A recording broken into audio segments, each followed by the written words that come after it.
The boardroom fell silent as my father's words hung in the air. 15 years of my life, countless sleepless nights, and millions in revenue I'd personally generated, all reduced to a wooden plaque that might as well have said, "Thanks for keeping the seat warm." I smiled through gritted teeth, raising my champagne flute as the executives around me celebrated my sister's visionary leadership. Nobody noticed my hand trembling, or the plans already forming in my mind. They thought this was my end. Little did they know it was just my beginning.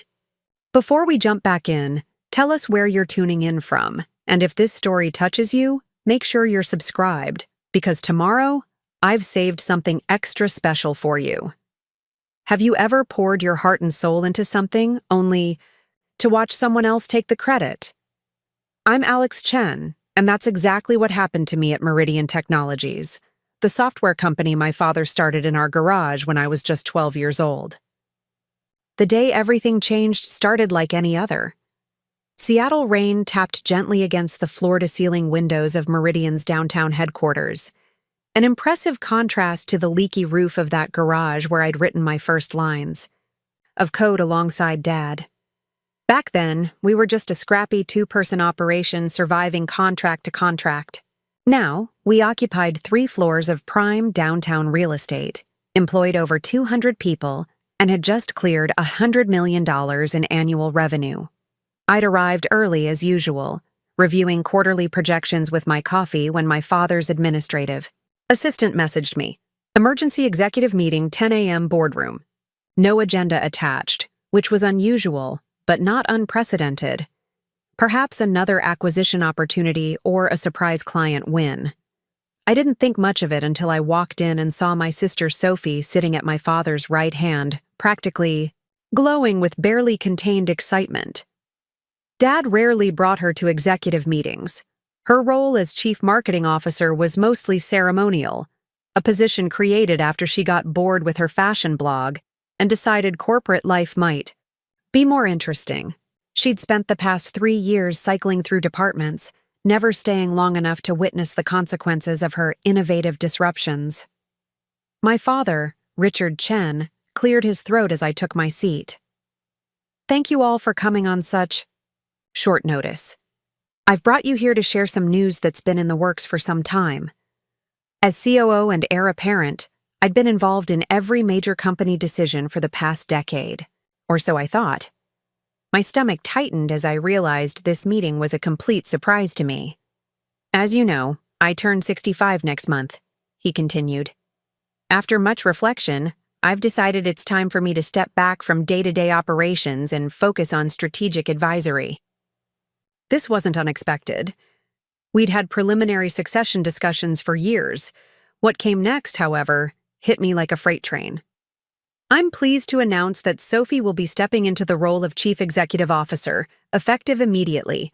The boardroom erupted in congratulatory murmurs while I sat frozen, unable to process what I'd just heard. Sophie? CEO? The same Sophie who'd once accidentally deleted our client database because the interface was too complicated? The same Sophie who'd spent the company's entire Q3 marketing budget on an influencer campaign that generated exactly 0 qualified leads. My father raised his hand, quieting the room. Alex has done tremendous work as our COO, building our operations to where they are today. He'll continue in that role, supporting Sophie as she takes Meridian into its next chapter. Supporting Sophie. Always supporting, never leading. Someone passed around champagne flutes. My father proposed a toast to Meridian's bright future, while Sophie beamed beside him. I raised my glass mechanically, muscle memory from years of corporate etiquette masking the earthquake happening inside me. Speech, called our CFO, Derek, always eager to curry favor with whoever held power. Sophie stood, smoothing her designer blazer that cost more than my first car. This is such an honor, she gushed, tossing her perfectly highlighted hair. I know some of you might be surprised. Her eyes flickered momentarily to me. But Dad and I have been planning this transition for months. Months. While I'd been securing our largest government contract to date, They'd been plotting behind my back. Meridian needs fresh vision, she continued. We've been too focused on enterprise solutions when the real growth is in consumer applications. Too concerned with stability when we should be disrupting ourselves before someone else does it for us. Each word was a knife twisting deeper. The enterprise solutions she dismissed so casually had grown our revenue by 40% year over year. The stability she mocked had earned us loyalty from blue-chip clients who valued reliability over flashy features that broke in production. "Alex," my father called, "come up here and congratulate your sister properly." The walk to the front of the room felt like crossing a minefield in slow motion. Every eye tracked me, gauging my reaction, measuring my loyalty. I fixed my face into what I hoped resembled genuine support. "Sophie," I said, turning to face our executive team. "I remember when you were 16 and Dad first brought you to the office." Gentle laughter rippled through the room. "You were so excited to help that you reorganized our entire filing system." Sophie's smile wavered slightly. She remembered what came next. "It took us 3 weeks to find the Johnson contract, which almost cost us our biggest client at the time." I paused, letting that sink in. "But that's what family does, right? We clean up each other's messes." My father's face darkened, but I wasn't finished. "To our new CEO," I raised my glass again. "May your vision be clearer than your filing system." Uncomfortable chuckles spread across the room. I returned to my seat, the bitter taste of champagne lingering on my tongue. As executives filtered out after the meeting, my father cornered me in the hallway. "That was inappropriate," he hissed, keeping his voice low. "You're supposed to be the steady one, the example." "Like the example you set?" I shot back. "Handing the company I built to someone who couldn't explain our core architecture if her life depended on it?" "Sophie has vision, charisma. She'll learn the technical details." "I doubled our government sector last year. I landed the Pentagon contract. You did your job," he cut me off. "But this company needs someone who can inspire, who can be the face of innovation. The market responds to personalities, not process improvements." The unspoken truth hung between us. I wasn't charismatic enough. Too introverted, too focused on substance over style, too much like him before he'd learned to perform for investors. "Is this because I wouldn't do the TechCrunch interview?" I asked. "Or because I questioned the Horizon acquisition?" "This is because I need to think about Meridian's future," he said with finality. "The decision's been made, Alex. Either support your sister or—" He didn't finish the threat. He didn't need to. I looked at my father then, really looked at him. The salt and pepper hair, the deep creases around his eyes, the familiar stubborn set of his jaw. For the first time, I saw him clearly. Not as my mentor and hero, but as a man whose ego had outgrown his judgment. "You're right," I said quietly. "We should all think about the future." My sudden calm seemed to surprise him, but he recovered, quickly, patting my shoulder awkwardly before heading back to the boardroom where Sophie was already holding court with our development team. I walked slowly back to my office, nodding mechanically at concerned looks from employees who'd already heard the news. My assistant, Priya, stood as I entered. "Is it true?" she asked, her expression a mixture of disbelief and indignation on my behalf. "Apparently," I said, closing my door. "Hold my calls, please, and see if you can move my lunch with Kevin from engineering to tomorrow."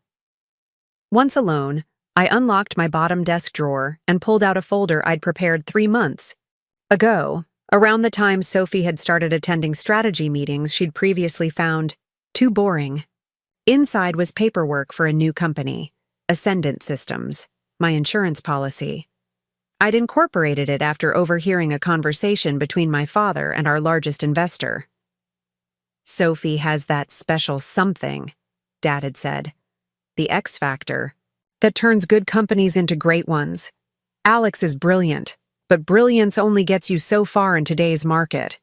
Preparing and narrating this story took us a lot of time, so if you are enjoying it, subscribe to our channel. It means a lot to us. Now back to the story. That night, I'd called Marcus Wong, my old roommate from MIT and Meridian's original lead developer before Sophie's rebranding initiative had pushed him out. Marcus had gone on to build impressive security systems for several Silicon Valley giants. "How would you feel about getting the band back together?" I'd asked him. "But this time we control the music." Within a week, we'd secured initial funding from a venture capitalist who'd been trying to poach me from Meridian for years. Within a month, we'd leased modest office space in Bellevue, just far enough from Seattle to avoid raising suspicions. And within 3 months, we'd developed a prototype that solved the exact security challenges I knew Meridian's clients were facing, challenges Sophie had repeatedly dismissed as too niche to address. Now, staring at the cheap plaque my father had given me, "In appreciation for your service," I pulled out my phone and texted Marcus, "It's time. Execute Plan Ascendant." His response came seconds later. "Roger that, boss."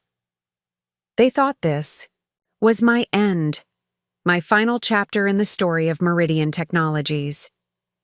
But they didn't know about the servers running in Bellevue, about the meetings I'd had with our most valuable clients, about the team of top engineers I'd quietly recruited when Sophie's vision had alienated them.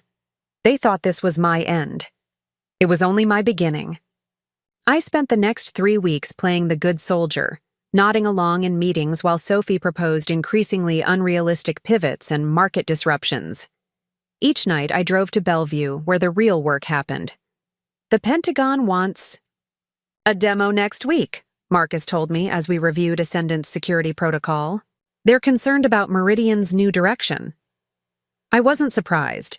The military values stability and reliability over moving fast and breaking things. Sophie's first official act as CEO had been to announce a company-wide reorganization focused on consumer applications, effectively deprioritizing the government contracts I'd spent years securing. "Are we ready?" I asked. "More than ready," Marcus grinned. "We've addressed the 0-day vulnerability their security team flagged last month, the one your sister said wasn't worth the development resources." I nodded, examining the elegant solution our team had developed. It wasn't just a patch, it was a comprehensive framework that anticipated future threats while maintaining backward compatibility. Exactly the kind of unsexy but critical innovation that had once been Meridian's hallmark. "Let's schedule the demo for Thursday," I decided. "And make sure Kevin's team has the documentation they need." Kevin Chen, no relation, had been Meridian's lead security architect until Sophie had reassigned him to the consumer apps division, a move he'd described as asking a heart surgeon to design Band-Aids. He'd joined Ascendant 2 days later, bringing 4 senior developers with him. By the time I returned to my apartment that night, it was nearly midnight. I was about to collapse. Into bed when my phone buzzed with a text from Priya. "Check your email, now." The message contained a forwarded calendar invitation to an emergency board meeting scheduled for 9 a.m. tomorrow. The agenda had one item: Meridian Horizon merger discussion. Horizon Technologies, the overvalued startup my father had been flirting with for months, the one I'd argued against acquiring because their technology was fundamentally flawed and their financials highly suspect. Sophie had obviously overruled my objections. I called Priya immediately. "What's happening?" "Sophie announced the Horizon acquisition after you left," she said, her voice tense. "They're not just buying the technology. Meridian is merging with them. Jacob Reeves will be co-CEO with Sophie." Jacob Reeves, Horizon's founder, was a charismatic serial entrepreneur with a gift for storytelling and a history of selling companies just before their fundamental problems became apparent. I'd met him twice and walked away with the same impression. Both times, brilliant salesman, mediocre technologist, questionable ethics. "How are they financing this?" I asked, though I suspected the answer. "They're leveraging everything," Priya confirmed. "The Seattle headquarters, the patent portfolio, Even the government contracts. My stomach tightened. What's the market's reaction? Stocks down 15% in after-hours trading. The enterprise clients are panicking, especially after Sophie's consumer pivot announcement last week. And the board? Split. The venture capital reps love the bold vision. The old guard is nervous but won't stand against your father. I thanked Priya and sat in the dark of my apartment, thinking. The merger would be a disaster. Horizon's technology didn't scale, their security was Swiss cheese, and their corporate culture was toxic. But more importantly, leveraging our government contracts as collateral was not just risky. It potentially violated several provisions I'd personally negotiated. I picked up my phone again and sent a text to our Pentagon contact, General Martinez. Need to discuss Meridian's situation urgently. Available tomorrow? His response was immediate. Concerns already raised on our end. Breakfast at the usual place, 7 a.m. The following morning, I met General Martinez at a quiet diner halfway between Seattle and the military installation where he was based. He looked grave as I slid into the booth across from him. "You've put me in a difficult position, Alex," he said without preamble. "Your company's instability threatens national security infrastructure." "It's not my company anymore," I replied. "Not really. Nevertheless, we've invested millions in systems that depend on Meridian's protocols. This consumer pivot and merger with a company that has known security vulnerabilities." He shook his head. "The Pentagon is preparing to invoke the stability clause in our contract." The stability clause, my insurance policy within Meridian.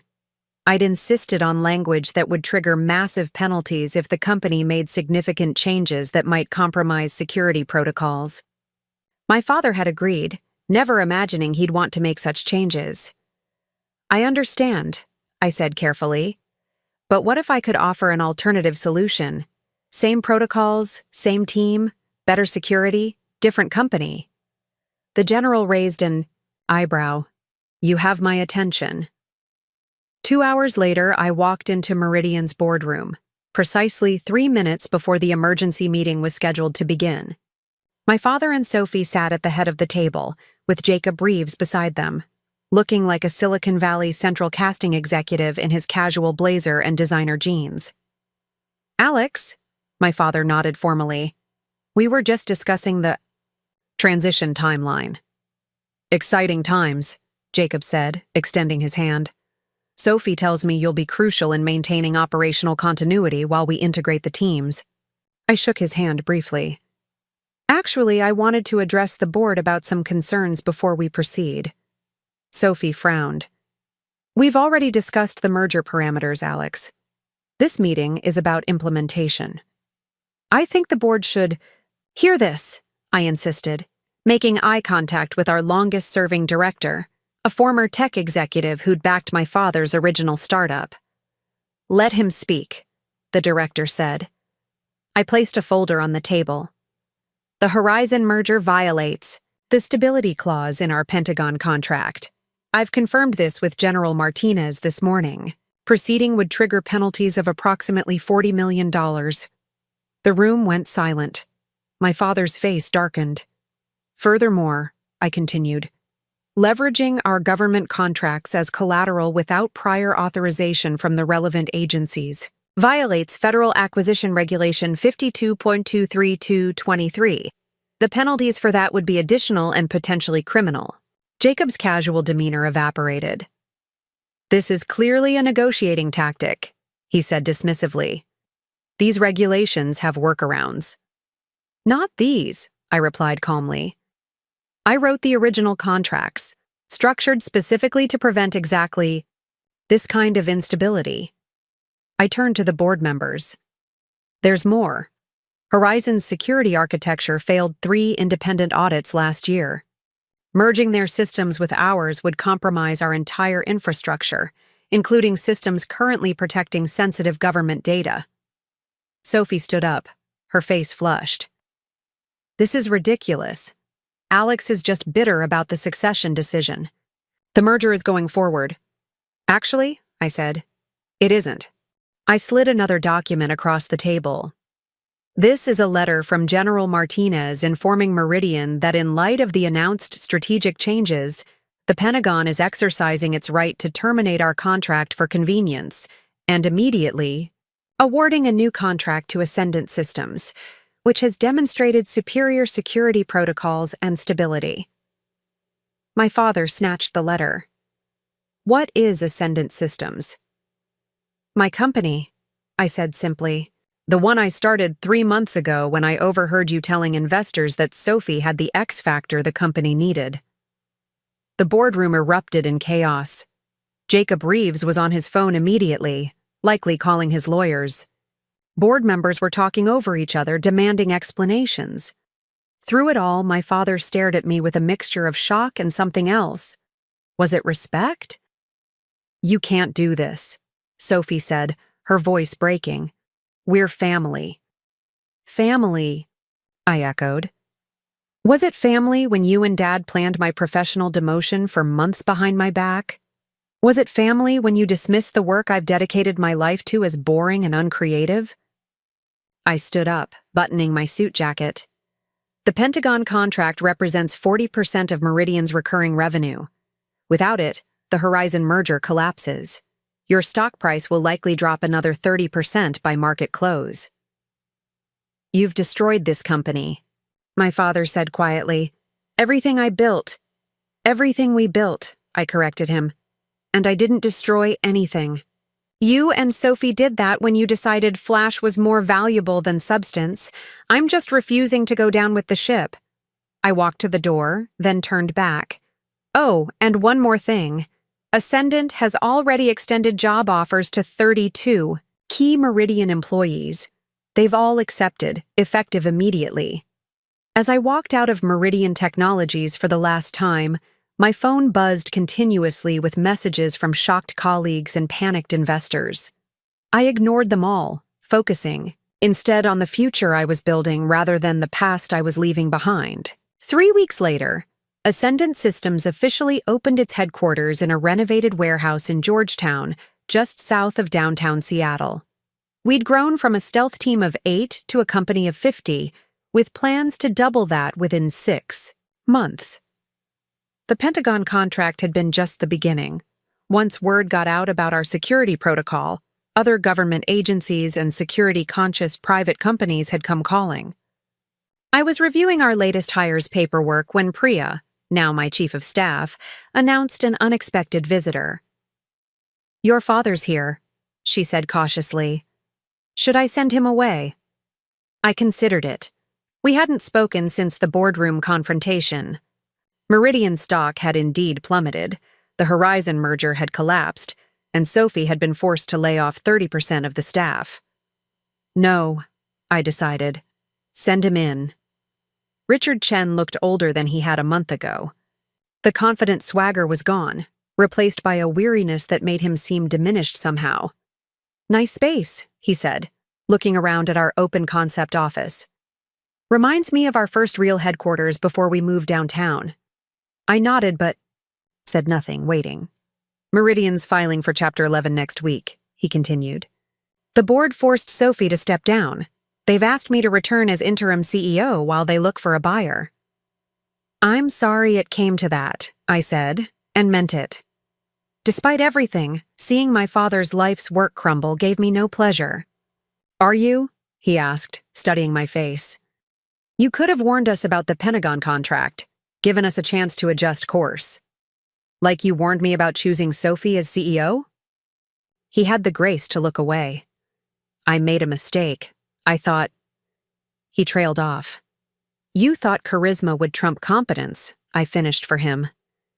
You thought Sophie's ability to charm investors was more valuable than my ability to build sustainable systems. I thought you'd always be there, he admitted quietly. The reliable one. The rock. I took you for granted. We sat in silence for a moment, the weight of 2 decades of family history and business entanglement between us. What will you do now? I finally asked. After the bankruptcy? He shrugged. Retire, probably. Your mother's been asking me to slow down for years. He hesitated. Sophie's talking about starting a marketing consultancy. She's asking for my help. Of course she was. The pattern would continue. Sophie jumping to the next shiny opportunity, my father enabling her, neither learning from their mistakes. And what about you? He asked. Ascendant seems to be growing fast. We're selective, I replied. Quality over quantity, substance over flash. He nodded, understanding the implicit criticism.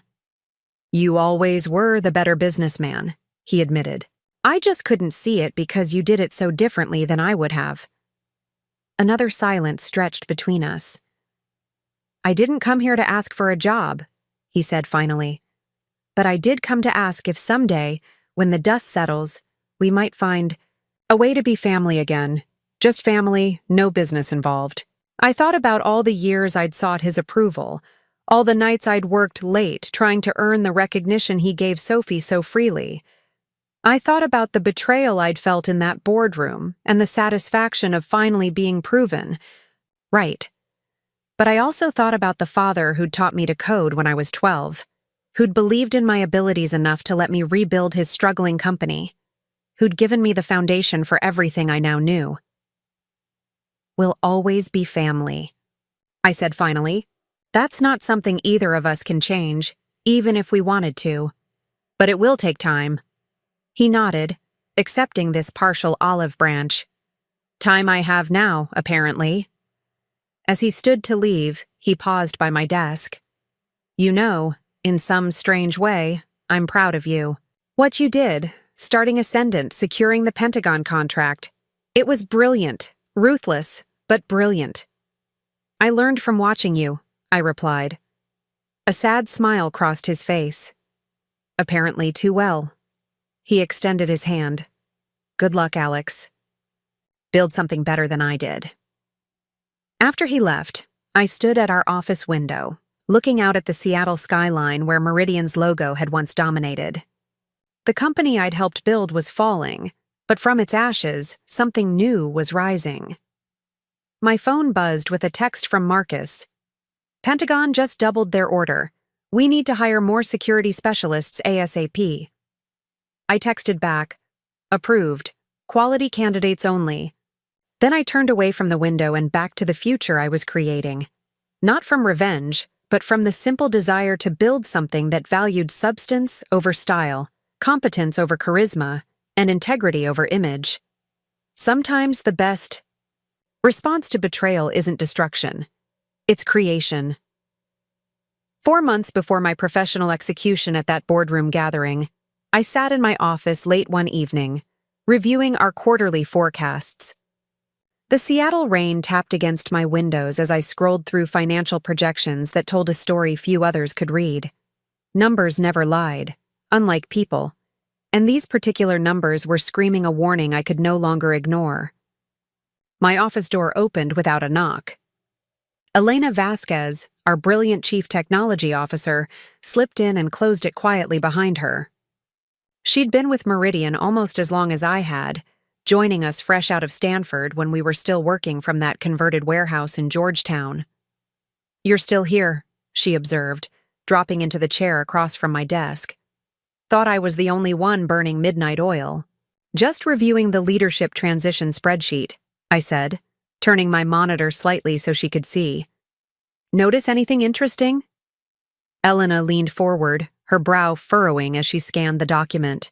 Her eyes widened when she reached the executive restructuring section where Sophie's name was already listed as CEO designate, with a transition date set for next quarter. This can't be right, she said, straightening up. Your father hasn't announced anything about stepping down, and you're the obvious successor. Apparently not so obvious to him, I replied, closing the document. I found this buried in the strategic planning folder. They've been planning this for months. How long have you known? Elena asked quietly. I sighed, leaning back in my chair. That my father would never fully trust someone who resembles his earlier self, more comfortable with systems than socializing. Probably since I was 15, When he hired a communication coach for me while telling Sophie her natural charisma was her greatest asset. What are you going to do? I reached into my desk drawer and removed a sealed envelope, sliding it across to her. Elena opened it. Carefully, her eyes widening as she scanned the contents. Quantum Edge, she read aloud. Incorporation papers dated 3 weeks ago. She looked up sharply. You started another company? I'm preparing for the inevitable, I corrected. The quantum security architecture we discussed last year, the one my father and Sophie dismissed, as too experimental? The framework that would have revolutionized our entire security platform. Elena nodded, her eyes lighting up with the memory of the technical challenge. The one that would have put us 5 years ahead of every competitor. I've been developing it nights and weekends, I said. The prototype is ready for testing. Elena studied me for a long moment. And you want me to... Join me, I said. Simply. Be my CTO at Quantum Edge when the time comes. She glanced down at the papers again. Your father trusts me.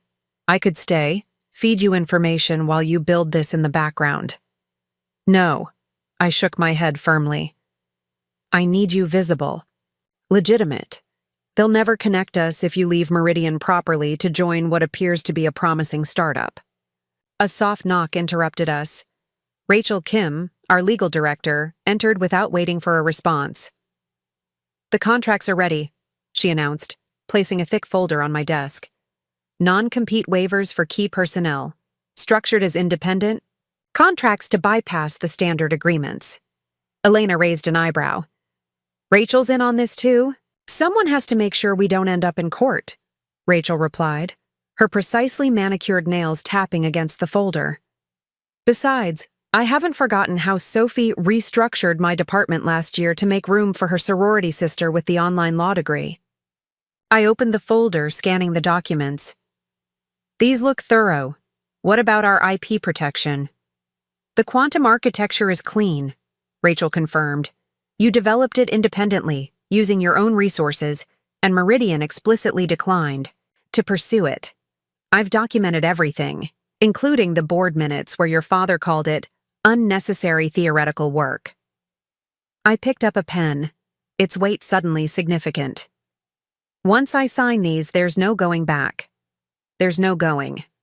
Back anyway, Elena said softly. You know that. I did know. I'd known it definitively 3 weeks ago when I'd accidentally accessed an email thread between my father and 2 board members discussing Sophie's natural leadership presence, while describing my contributions as technically valuable but lacking executive presence. The pen moved across the signature line with deliberate strokes. It's done, I said, pushing the contracts toward Rachel. Make it happen. The following afternoon, I sat through yet another executive committee meeting, watching my sister present. Her latest initiative, a consumer app strategy that would divert resources from our core enterprise business to chase retail customers we had neither the infrastructure nor expertise to support. Alex, my father's voice interrupted my thoughts. You're unusually quiet today. What do you think of Sophie's consumer strategy? I offered the practiced smile I'd perfected over years of watching less competent people take credit for my innovations. It's certainly ambitious. But have we considered the security implications?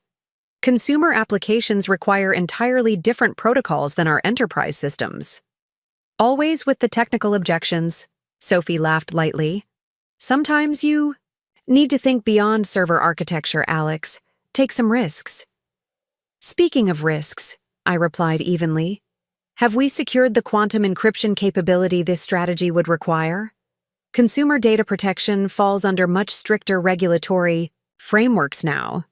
Sophie's confident smile faltered slightly. Well, we have our existing security protocols, which were designed for enterprise clients behind corporate firewalls, I pointed out. Consumer-grade security is an entirely different challenge, one that requires quantum-resistant encryption. We'll develop that capability as we go, my father interjected smoothly. I gathered my tablet, standing to leave. Actually, I heard a new player in the security space has already patented a breakthrough quantum architecture. Quantum Edge, I believe they're called. The room grew quiet. My father's eyes narrowed slightly. I'm sure we can partner with them if necessary, he said firmly. I nodded, heading for the door. I'm sure someone will try. Now, if you'll excuse me, I have a meeting with the Pentagon team about their system upgrade. As I walked out, I heard Sophie ask, "Who runs this Quantum Edge anyway?" I paused at the threshold, not turning back. I'm sure we'll all find out soon enough. Back in my office, I messaged Elena. Accelerate timeline. 3 months just became. One hour, my phone buzzed with a text from my mother. Dinner with your father and Sophie tonight? They want to discuss some exciting news. I typed back. Can't. Working late on the Pentagon security upgrade. Someone has to make sure it actually works. Setting my phone aside, I pulled up the Quantum Edge business plan. The familiar determination rose in my chest as I remembered all the times I'd been told to be patient, to wait my turn, to support the company vision while my own ideas were dismissed as too technical or lacking market appeal. I was done waiting, done supporting, done being the reliable son who solved problems while others took the spotlight. They wanted me to know my place. I was about to show them exactly where that was. The next 4 weeks passed in a carefully orchestrated dance of preparation and pretense. By day, I attended Meridian meetings, nodding agreeably as Sophie unveiled increasingly problematic strategies. By night, I built Quantum Edge's infrastructure and recruited a select team of brilliant minds who had been overlooked or undervalued at Meridian. Our first major target was the Pentagon contract renewal, a $40 million deal that represented nearly a third of Meridian's stable revenue. The military had been increasingly concerned about quantum computing threats to their encryption standards, something my father had repeatedly downplayed as years away from practical relevance. General Rivera is requesting a meeting, my assistant informed me one morning. He says it's urgent, regarding the security protocols for the Aegis system. Schedule it for tomorrow morning, I replied, and make sure Sophie isn't aware of it. She'll only complicate matters. The following day, I met with General Rivera at a secure facility outside the city. The general had been my main contact at the Pentagon for years, a no-nonsense career military officer who valued competence over charisma and results over relationships. "You've put me in an awkward position, Alex," he said without preamble after we were seated in a windowless conference room. "Your company seems to be shifting priorities, based on the last quarterly briefing." "Not my decision," I replied carefully. He nodded, unsurprised. "The consumer pivot concerns us. Military systems require specialized focus, not divided attention." "I understand completely." "Your sister's presentation last month showed a 40% resource reallocation away from security infrastructure development." He frowned. "That's unacceptable for our needs." I leaned forward. "What if I told you there's an alternative? A quantum-resistant security architecture that exceeds current requirements and anticipates future threats?" The general's expression remained neutral, but his eyes sharpened with interest. "I'd say that sounds like exactly what we've been requesting from Meridian for the past 18 months. "Not from Meridian," I clarified. "From Quantum Edge." I slid a tablet across the table, displaying our security framework. The general studied it carefully, occasionally zooming in on technical specifications. After several minutes, he looked up. "This is what we asked your father for 2 budget cycles ago. He said it wasn't technically feasible yet." "He was wrong," I said simply. "And Quantum Edge can deliver this within our timeline?" "We already have. The prototype is running in our test environment. We can deploy to your systems within 30 days. The general considered this information, his military discipline not quite hiding his excitement at the breakthrough. "This would require breaking our existing contract with Meridian." "Actually," I replied, "the contract includes a technology advancement clause. If a superior security solution becomes available that significantly reduces vulnerability, The Pentagon can transition with minimal penalties. A clause you insisted on, as I recall, the general said with the faintest hint of a smile. Over your father's objections. I nodded. I believe in preparing for all contingencies. And who exactly runs Quantum Edge, Alex? Our eyes met across the table. I think you already know the answer to that, General. 3 days later, I received a message from Elena. Sophie just came out of your father's office looking like she's seen a ghost. Emergency board meeting called for tomorrow morning. I replied, right on schedule. That evening, my father called. I let it go to voicemail, listening to his message later. Alex, we need to talk before tomorrow's meeting. The Pentagon contract is at risk. Call me immediately. I didn't call back. The next morning, I arrived at the boardroom exactly on time, taking my usual seat as the other executives filed in looking tense and confused. My father entered last, Sophie at his side. Her usual confident smile was nowhere to be seen. Thank you all for coming on such short notice, my father began, his voice grave. We've received concerning news from the Pentagon.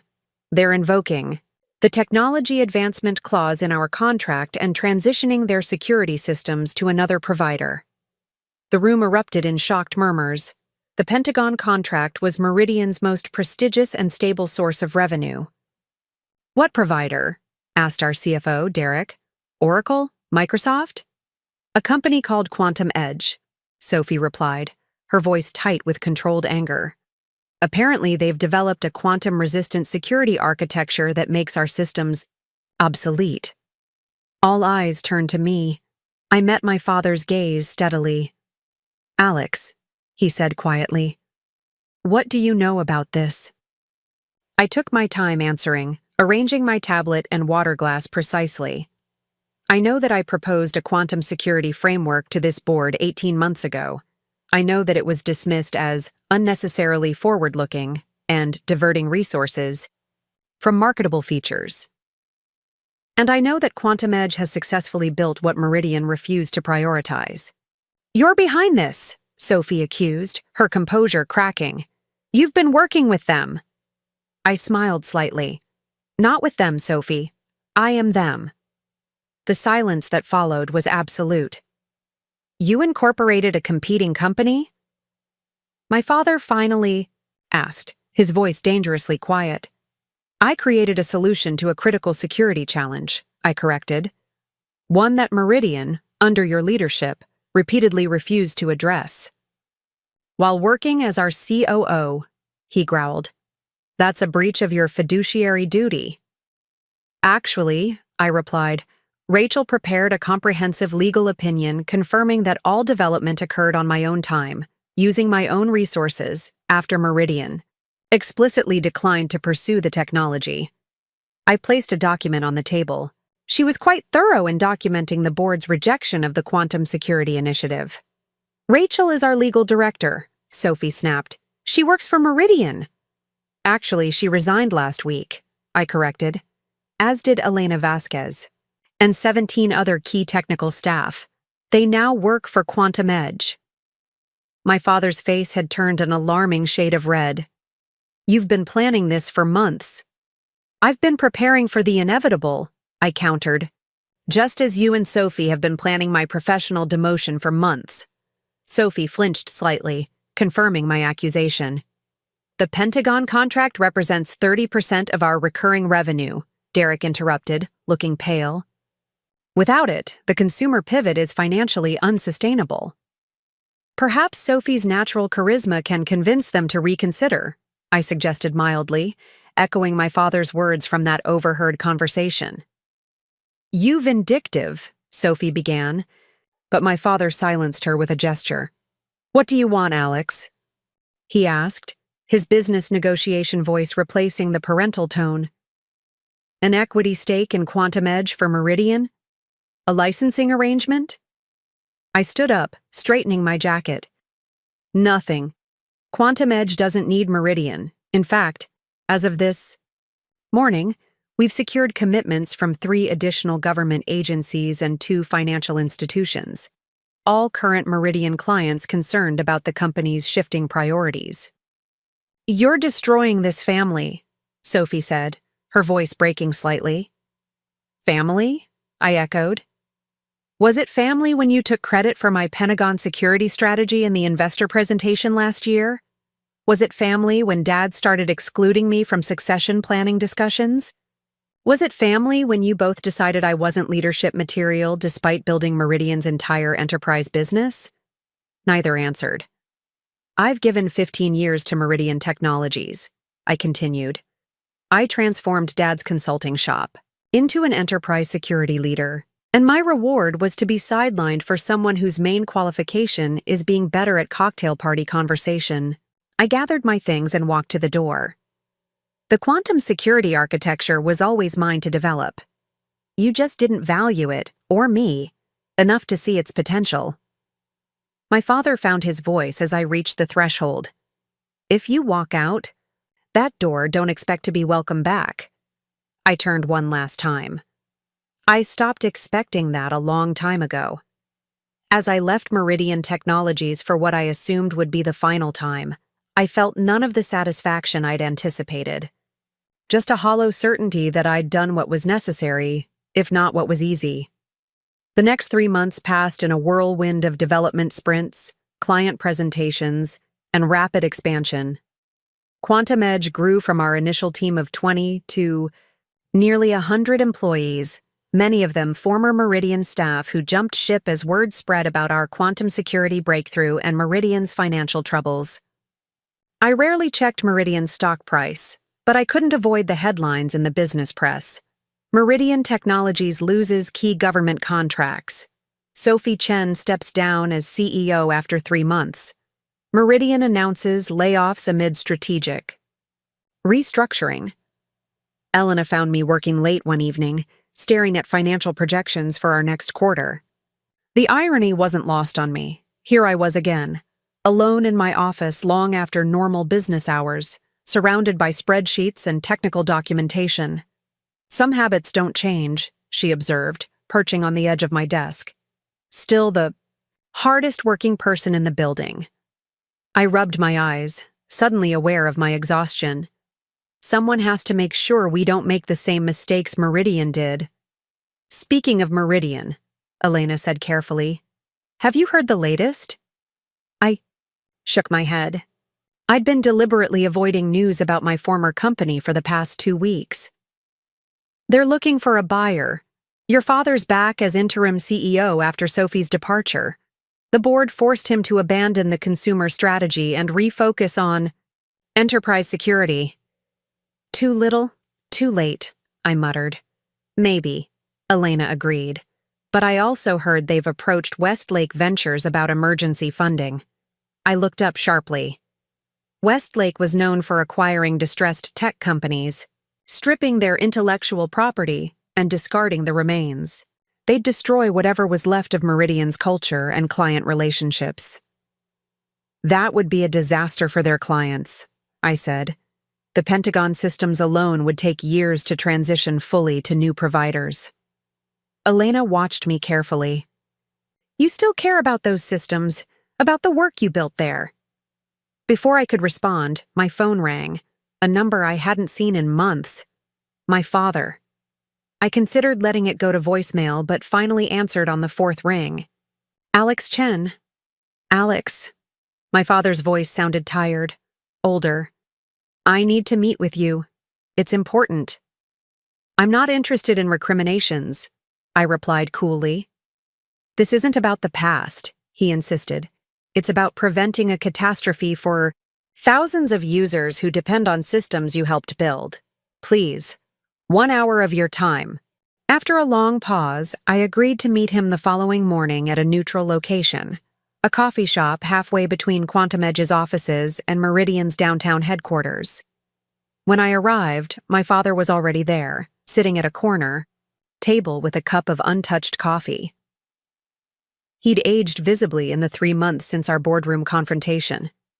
The confident posture was gone, replaced by the slightly hunched shoulders of someone carrying a heavy burden.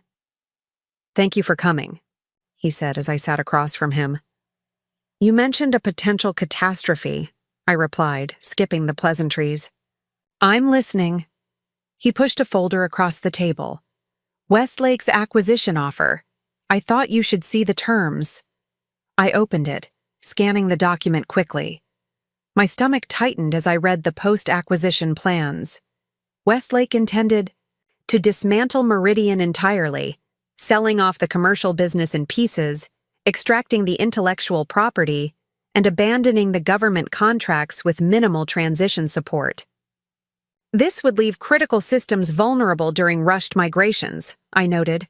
The national security implications alone are disastrous, my father finished. I know. That's why I'm here. I closed the folder. What do you expect me to do about it? Meridian made its choices. No, I made those choices, he corrected, meeting my eyes directly. Sophie has resigned completely and moved to Los Angeles to start some kind of social media company. The board has given me 2 weeks to find an alternative to Westlake. And you want Quantum Edge to be that alternative, I concluded. He nodded, slowly. You built most of Meridian's core systems. You understand them better than anyone.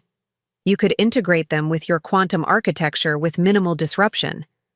Why would I want to take on Meridian's problems? We're growing exponentially without that baggage. My father was quiet for a moment, staring into his coffee. When he looked up, the business negotiator was gone, replaced by something I rarely saw: simple honesty. Because despite everything, you care about the work, about the systems you built and the people who depend on them. He leaned forward. And because I'm asking you, not as a businessman, but as your father, to help me fix my mistake. Which mistake would that be? I asked, my voice sharper than intended. Sidelining me for Sophie? Dismissing the quantum architecture? Or just fundamentally misunderstanding what kind of company Meridian needed to be? All of them, he said simply. I was wrong, Alex. About the company's direction, about Sophie's readiness for leadership, and most of all, about you. I sat back, surprised by his bluntness. My father rarely admitted error, even when the evidence was overwhelming. I thought leadership required a certain type of personality, he continued. Someone like me in my prime, or how I remember myself. Anyway, charismatic, bold, comfortable in the spotlight. Sophie seemed to have those qualities. While I was too technical, too detail-oriented, too introverted, I supplied. He nodded. I couldn't see that the industry had changed. That modern enterprise security requires exactly your kind of leadership. Methodical, thorough, focused, on substance over style. The admission should have felt vindicating. Instead, it just underscored the waste of time, opportunity, and relationship. Quantum Edge is not interested in acquiring Meridian, I said finally. The corporate culture clash alone would be unmanageable. His shoulders slumped slightly. However, I continued, we might consider a targeted acquisition of specific assets and contracts. The government division in particular aligns with our core business. Hope flickered across his face. You'd take on the Pentagon contracts? The classified systems? With appropriate due diligence and valuation, I qualified. We're not offering a bailout, but a strategic integration of compatible elements. And the Meridian name? The legacy? I considered this. The Meridian brand had been synonymous with reliable security for over a decade, a reputation I had largely built. The government division could retain the Meridian identity as a subsidiary of Quantum Edge, I offered. A separate business unit focusing on existing government contracts while transitioning to our quantum architecture. My father nodded slowly. And the commercial business? The enterprise clients? Would need to be evaluated individually. Some might fit our model, others won't. And my role in all this? He asked quietly. This was the crux of it, the question beneath the question. Could we work together again after everything that had happened?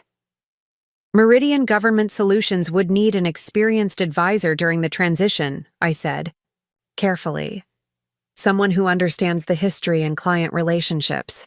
A 6-month consulting arrangement might be appropriate. It wasn't the leadership role he was accustomed to, but it was something. A way for him to exit with dignity rather than presiding over Meridian's complete dismantling.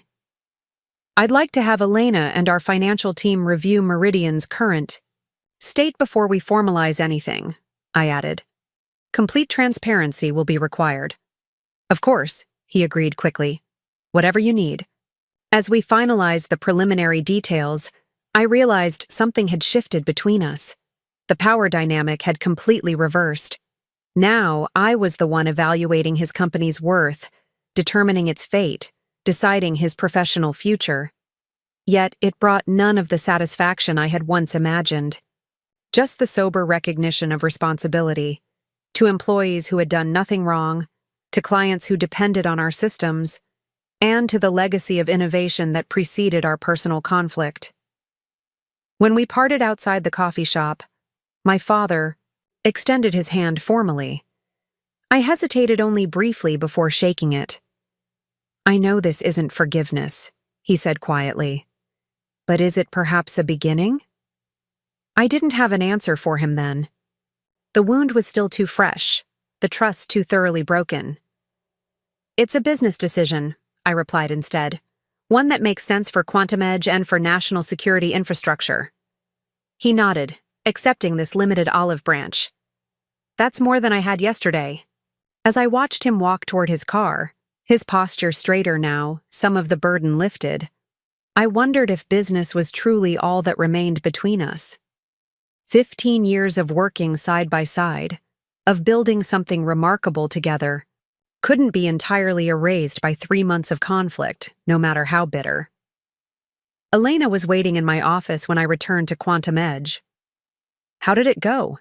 She asked, studying my expression. We're acquiring Meridian's government division, I replied, settling behind my desk. I need you to lead the technical due diligence team. She raised an eyebrow. Not what I expected. I thought you were done with Meridian for good. I'm done with what Meridian had become, I clarified. But the systems we built, the clients who depend on them, they deserve better than a hasty transition to inferior security under Westlake's ownership. Elena nodded slowly. And your father? Is he part of this acquisition? 6-month consulting arrangement for the transition. Nothing more. And after that? I looked out my office window at the Seattle skyline, the future of Quantum Edge stretching before us bright with possibility. That depends on how well he accepts his new reality. The reality where his son, the one he'd dismissed as lacking leadership qualities, now led the most innovative security company in the industry, where his carefully built company existed only as a subsidiary of mine, where his professional legacy depended entirely on my decisions. You know, Elena said carefully, taking over parts of Meridian doesn't have to be just about business. It could also be about healing. I turned back from the window. I'm not interested in false reconciliations. Not false, she countered. Just evolved. You're not the same people you were when this started. Neither of you. I considered her words as I reviewed the preliminary acquisition documents. She wasn't wrong. The Alex who had sat in that boardroom watching Sophie's promotion would never have imagined running his own successful company 3 months later. And my father, humbled by failure and forced to acknowledge his mistakes, was not the same man who had so casually dismissed my contributions. Perhaps there was something to build there, not the old relationship of unmet expectations and quiet resentment, but something new. Something based on professional respect rather than family obligation. The next morning, I called my father with our initial terms for the Meridian acquisition.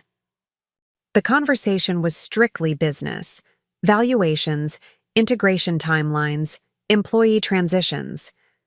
But at the very end, almost as an afterthought, I added, Mom mentioned she's been wanting you to take her to that cooking class series at Bellevue Community College. The 6-month consulting role should leave you time for that now. A brief silence, then. She'd like that. Maybe you could join us sometime if you're not too busy running the security industry. It wasn't forgiveness, not yet. But perhaps it was, as he had suggested, a beginning. The acquisition of Meridian's government division progressed with methodical precision over the next 6 weeks. My team conducted thorough due diligence, uncovering both concerning liabilities and unexpected assets. The Pentagon contracts were even more valuable than we had initially estimated, with renewal options that could triple their value over the next 5 years. The technical integration challenges were substantial but manageable, a complex puzzle that energized our engineering teams rather than daunting them. I maintained a carefully professional distance throughout the process, delegating most direct interactions with Meridian's executives to Elena and our CFO, Michael Wong. My father attended key meetings with military clients, providing context and continuity, but otherwise remained in the background. A strange reversal for someone who had dominated every room for decades. One rainy Tuesday afternoon, Elena found me in our test lab, reviewing the quantum encryption implementation for a classified communications system. Phase 1 integration plan is complete, she announced, dropping a tablet on the workbench beside me. We can begin migrating the Aegis platform next week. I nodded, scanning the migration timeline. Have you briefed General Rivera? Yesterday. He's relieved we're preserving the core functionality while enhancing the security protocols. She hesitated. He asked about you, actually. Wanted to know why you weren't at the briefing. I adjusted a parameter in the encryption algorithm, watching the simulation results recalculate. I'm more valuable optimizing the technical implementation than making small talk with generals. Elena leaned against the workbench, studying me, with the frank assessment of someone who had known me for over a decade. That's not why you're avoiding the client meetings. I looked up, meeting her gaze. I'm not avoiding anything. I'm focusing on my strengths.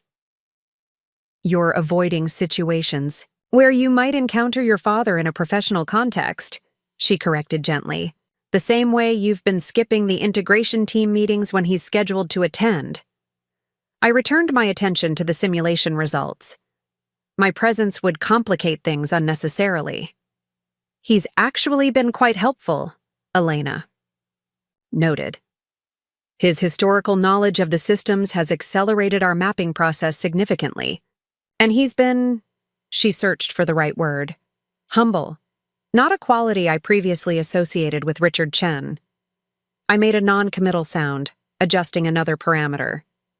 The Meridian employees are asking questions, she continued. They know you built most of the systems they maintain. They're wondering why the founder's son, the technical architect of their entire platform, isn't involved in the transition. We're maintaining appropriate corporate separation during the acquisition. It's cleaner that way. Elena sighed. You can't avoid him forever, Alex. At some point, you'll need to find a way forward that isn't defined by what happened. I finally looked up from my work. I'm building a quantum-resistant security architecture that will protect critical national infrastructure for the next decade. That's my way forward. Professionally, sure, she acknowledged. But personally, you're still operating from a place of anger and vindication. Before I could formulate a response that wasn't pure denial, my phone buzzed with a text from our head of security. Your mother is in reception, says she needs to see you. I frowned. My mother rarely visited me at work, and never without calling first. I need to go, I told Elena, already heading for the door. We'll continue this discussion later. I found my mother waiting in our reception area, looking strikingly out of place amid Quantum Edge's ultra-modern aesthetic.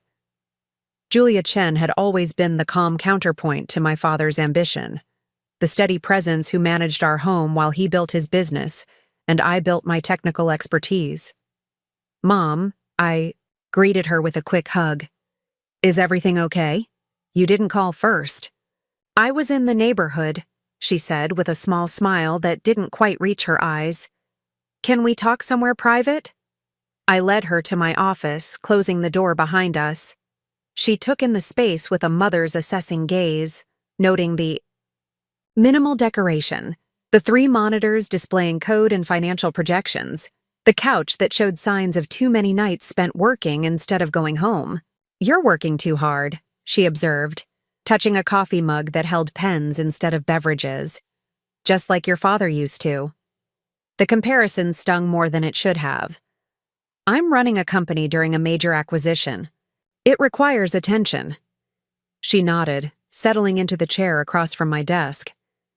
"That's actually why I'm here. This acquisition, taking over parts of Meridian, it's bringing up a lot for your father." I maintained a neutral expression.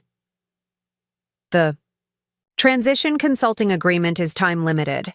6 months, then we can all move forward separately." "Is that what you want?" she asked directly. "To move forward separately? To permanently sever your relationship with your father over a business decision?" "He didn't just make a business decision, Mom. He systematically undermined me for years, then handed the company I built to Sophie because she reminds him of himself. Then he acted surprised when I refused to stay and keep the machinery running. Well, she drove it off a cliff." My mother's expression remained calm, but her eyes reflected a deep sadness. "I'm not defending his choices, Alex. But I am asking you to consider whether permanent estrangement is the outcome you really want." I swiveled in my chair, looking out at the Seattle skyline. What I wanted was for him to see my value, to recognize that I was building something extraordinary at Meridian. Instead, he saw only what I lacked: his charisma, his easy charm with investors, his comfort in the spotlight. "He sees it now," she said quietly. "Far too late, with far too much damage done, but he does see it." I turned back to her. "Because I forced his hand. Because I built something he couldn't ignore or dismiss." "Yes," she agreed. "And that was necessary, both for him to recognize his mistake and for you to step fully into your own capabilities. But what comes next doesn't have to be defined by that conflict." "What exactly are you suggesting?" I asked, though I suspected I already knew. "Have dinner with us," she said simply. "Not a business meeting, not a negotiation, just a family dinner." "With Sophie, too?" I couldn't keep the edge from my voice. "Sophie's in Los Angeles. Something about a social media consultancy." She waved a hand dismissively. "Just you, me, and your father, and your—" I was silent for a long moment, weighing the request against my still raw feelings.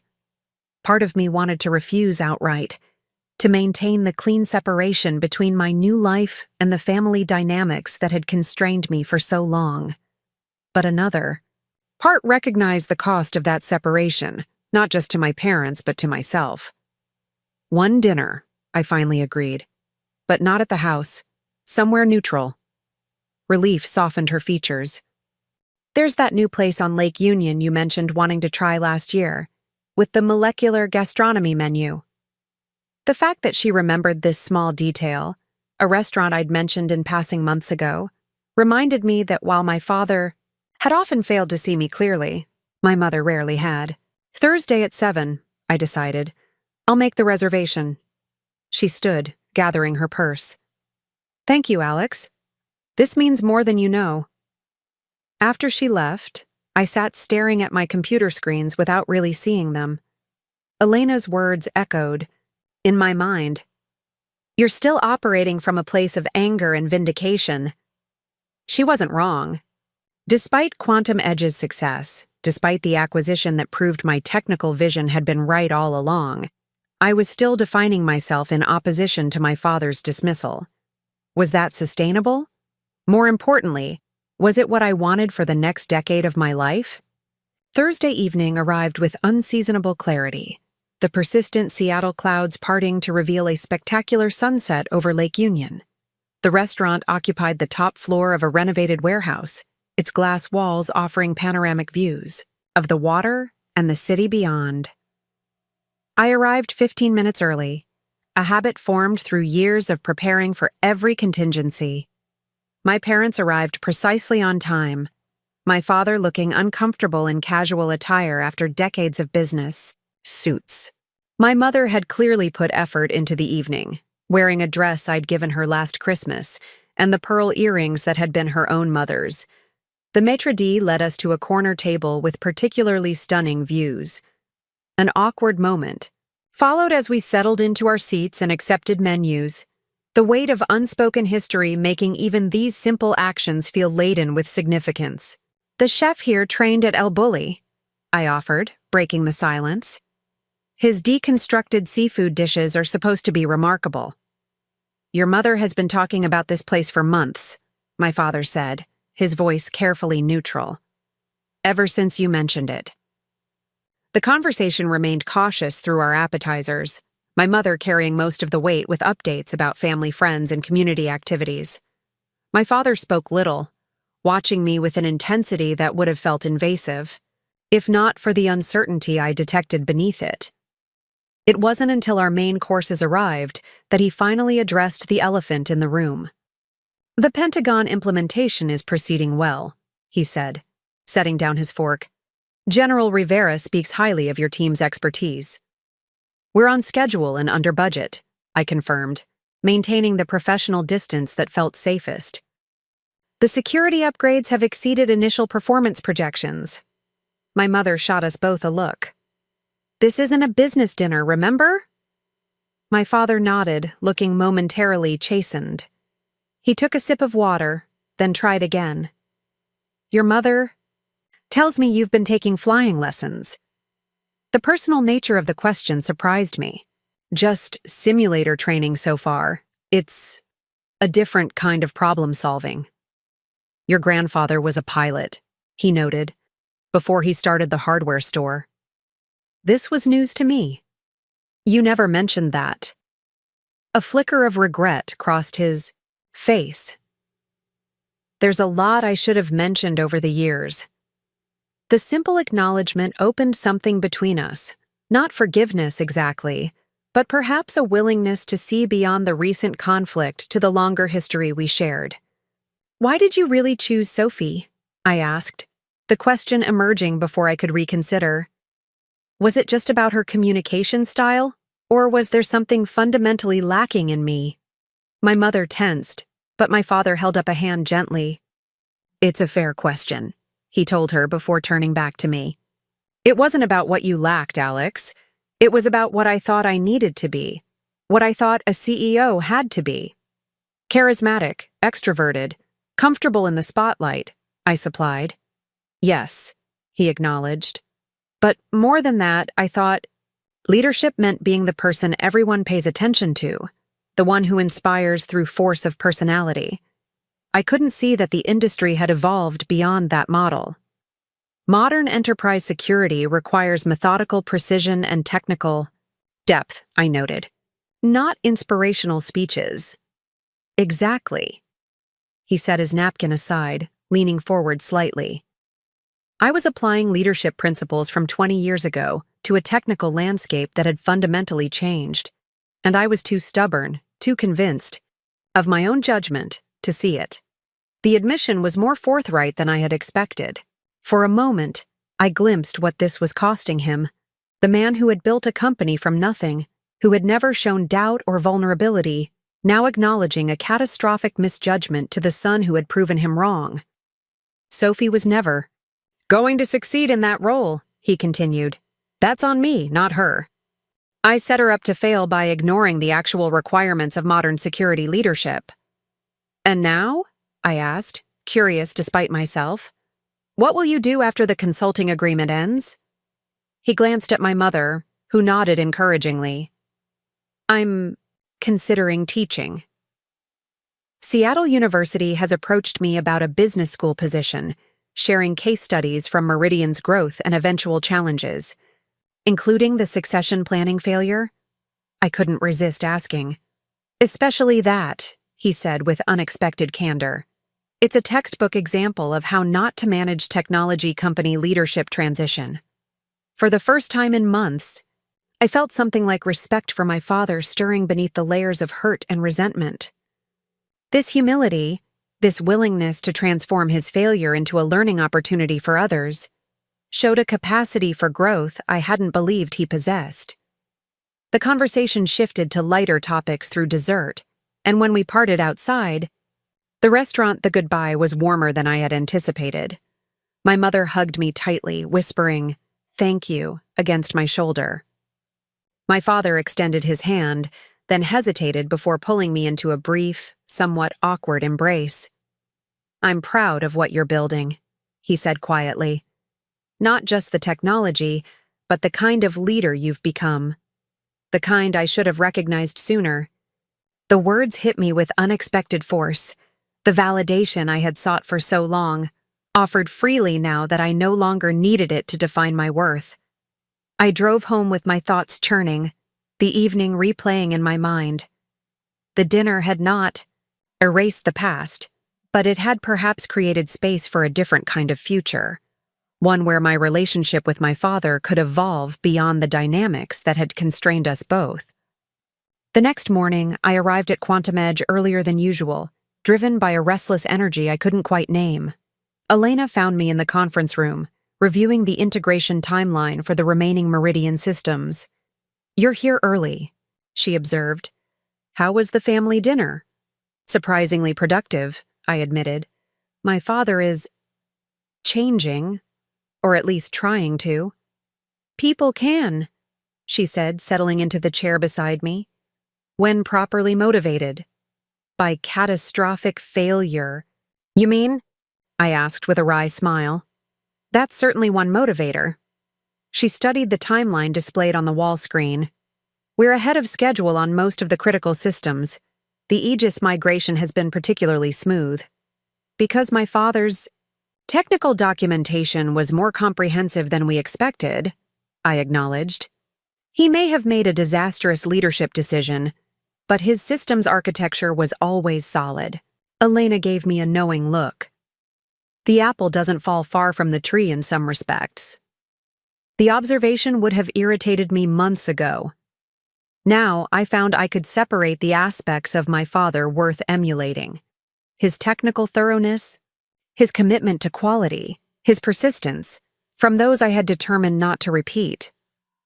"We're still planning to move the classified communications hub next week?" I asked, redirecting to practical matters. "Yes, but there's a complication. The Pentagon wants both you and your father in the room for the transition briefing. General Rivera specifically requested it." I frowned. "Why both of us?" "Continuity and confidence," she explained. "Your father represents the historical knowledge of the systems. You represent the quantum security future. Together, you reassure them that nothing will be lost in transition."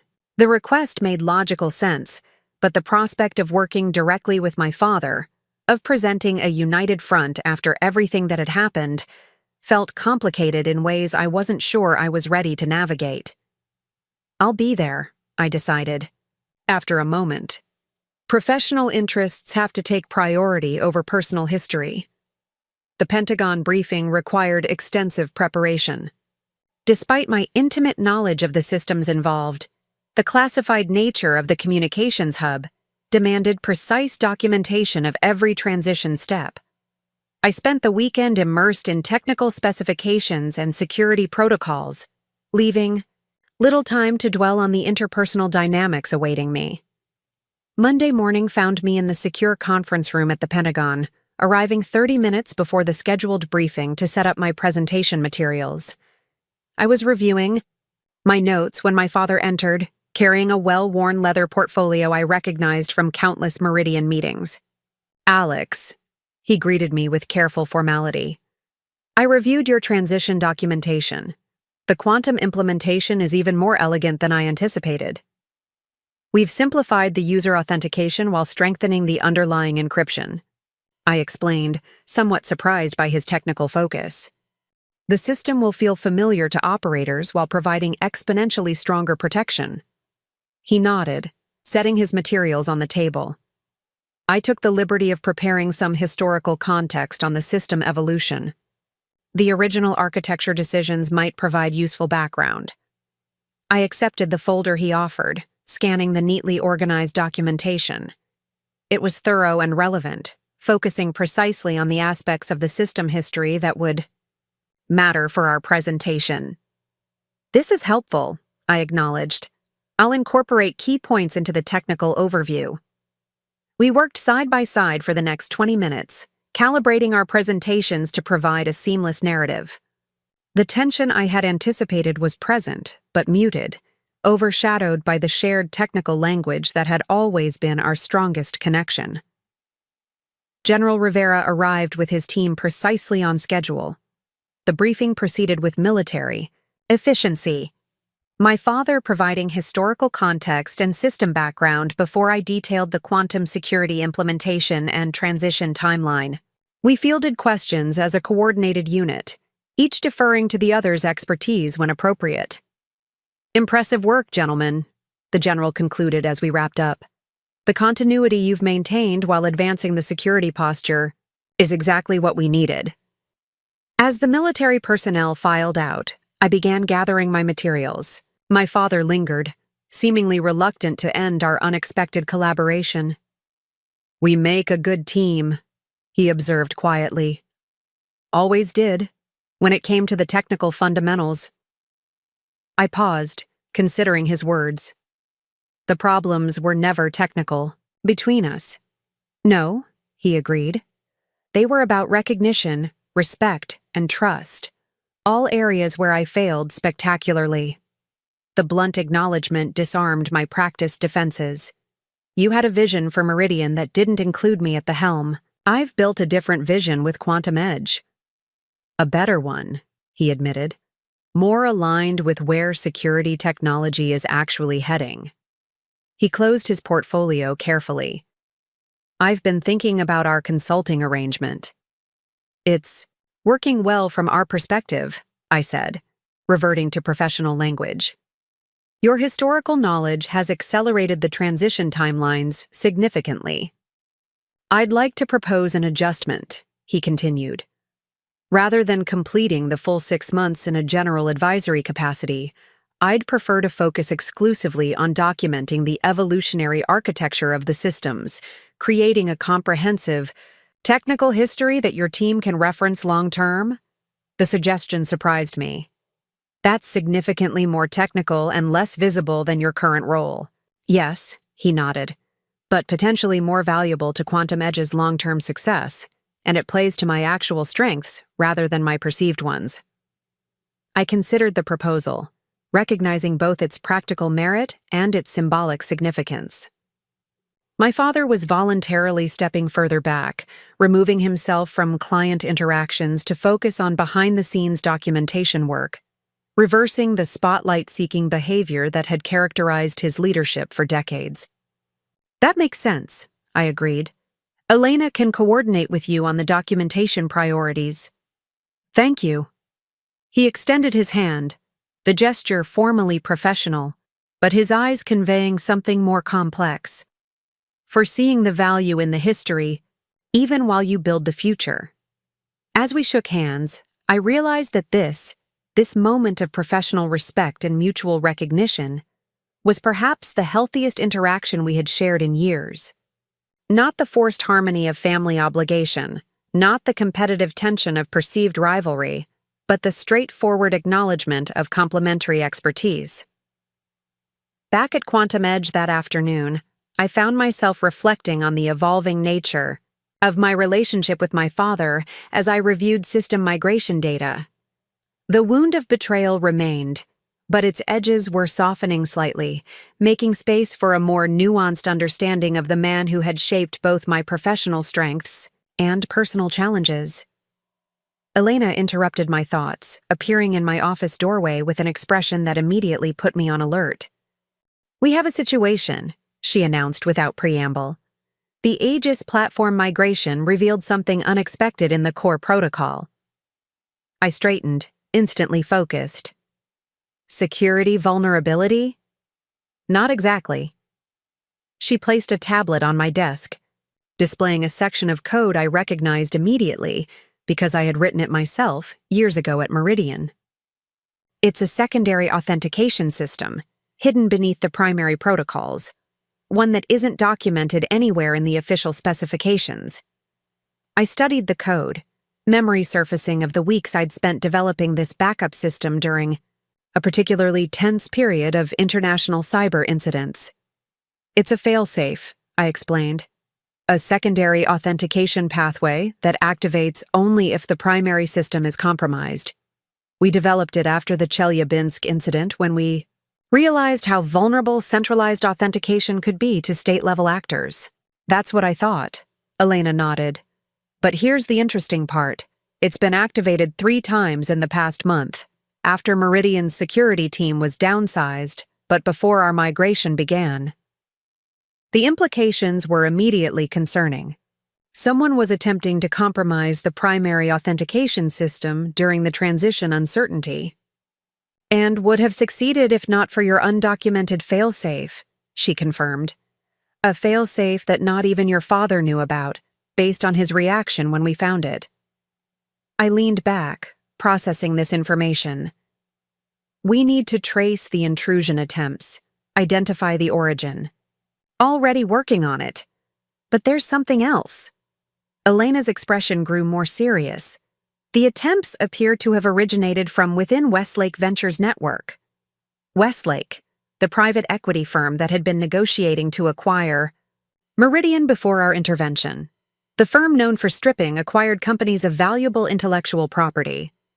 They were trying to access the classified protocols before the acquisition was even finalized, I realized, planning to extract the security architecture for sale to third parties. It appears so, which means your decision to intervene didn't just save Meridian from dismantlement. It potentially prevented classified security protocols from being compromised, I finished. We need to inform General Rivera immediately. Already scheduled for tomorrow morning, Elena confirmed. But I thought you should know first, since it was your failsafe that detected the attempts. After she left, I sat contemplating this. New information. The hidden authentication system had been my independent initiative, developed without formal approval because I'd recognized a vulnerability that others, including my father, had dismissed as theoretical. At the time, it had felt like yet another example of my technical concerns being undervalued.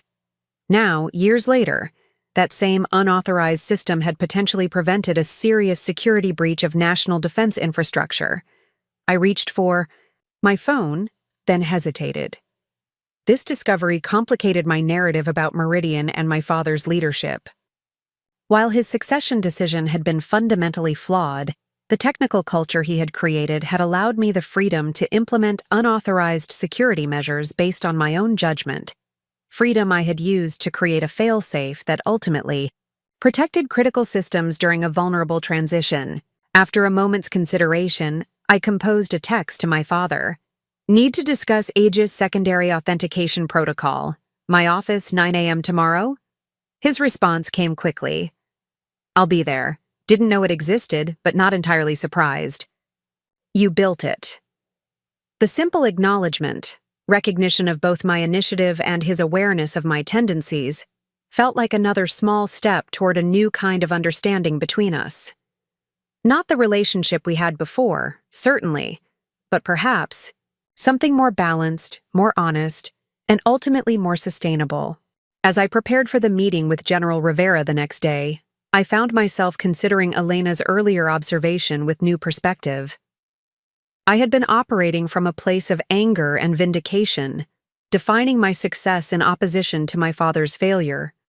But perhaps it was time to acknowledge that both our contributions had value, that both our approaches to security had merit, and that the strongest path forward might incorporate elements of both.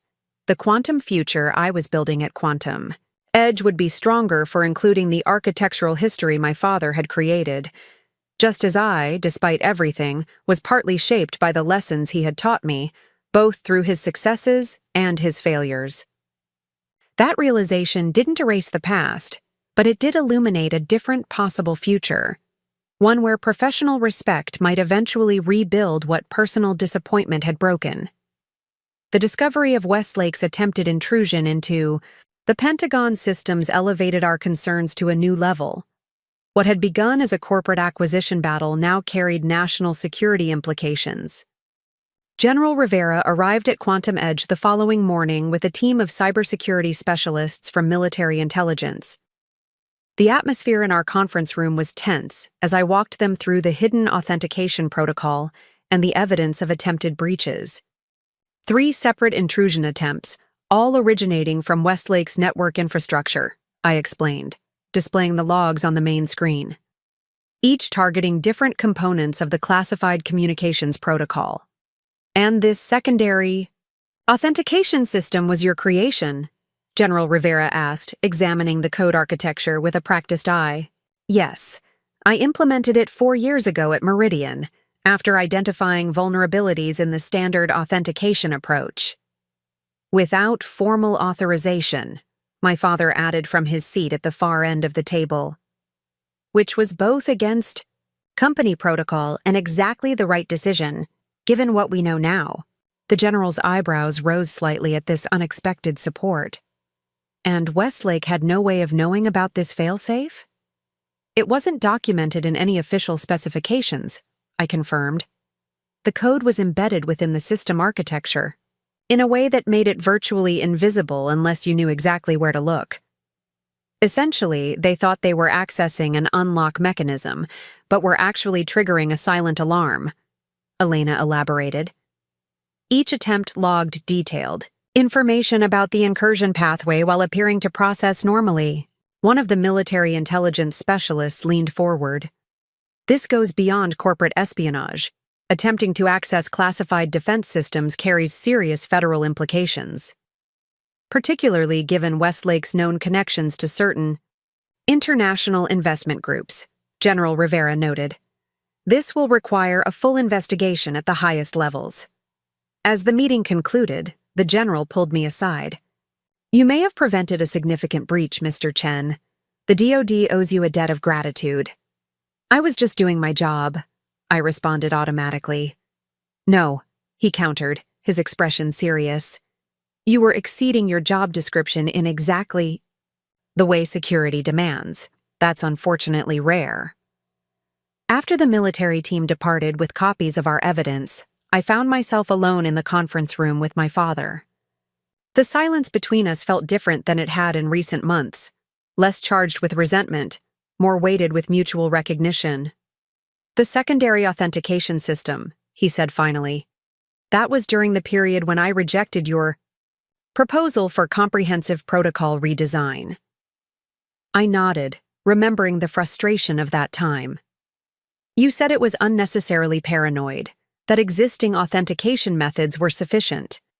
So you built it anyway, without authorization, he continued, because you believed it was necessary regardless of official opinion.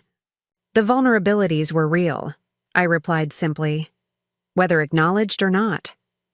A slight smile crossed his face. That's what makes you a better security architect than I ever was. I built systems to match specifications. You built systems to match threats, including the ones others couldn't see yet. The acknowledgement stirred something complicated within me, a mixture of vindication and an unexpected sadness for all the years we might have worked in true collaboration, had he recognized this difference sooner. Why didn't you tell me about the failsafe? He asked.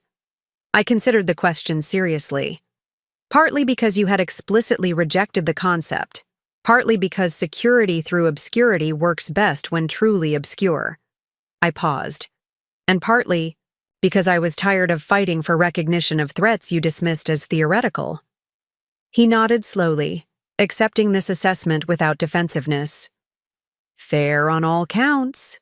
He gathered his notes, preparing to leave. For what it's worth, I sleep better knowing systems I helped build are now protected by security I didn't have the foresight to implement.